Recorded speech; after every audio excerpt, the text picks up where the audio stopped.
अकोल्यामध्ये मान्सून धडकला, पाऊसही पडला, पण पुन्हा आता तापमानात वाढ झालेली आपण पाहू शकता की हे तापमान जे आहे आता हे दुपारी आता हे 12 वाजलेले आहे, आता 12:30 वाजल्या. 12:30 वाजता तापमान जे आहे आता हे 38 डिग्री सेल्सिअसवर गेलेलं आहे. पुन्हा तापमानाचा बऱ्याच ठिकाणी वाढलेला आहे. मान्सून हा 11 तारखेला जे आहे जिल्ह्यात दाखल झालेला आहे. 2 दिवस झाले पाऊस पडला. 16 तारखेपर्यंत या ठिकाणी पाऊस सांगितला होता, पण पुन्हा कालपासून या ठिकाणी तापायला सुरुवात झालेला आहे. आणि आपण पाहू शकता की आता 12:30 वाजल्या. 12:30 वाजता तापमान जे आहे आता हे तापमान 38 वर गेलं आणि जे आहेत कालचं तापमान हे आहे 39 झालं होतं आणि आजचे तापमान हे 40 वर जाण्याची शक्यता आहे.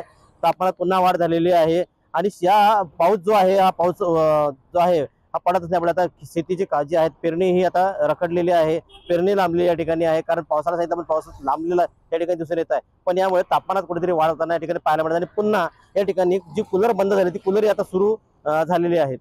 गणेश सोनवणे, टीव्ही मराठी, अकोला.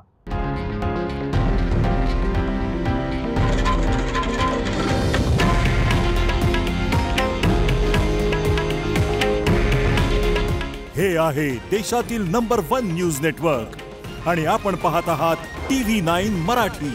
काळजी तुमची, हित महाराष्ट्राचं.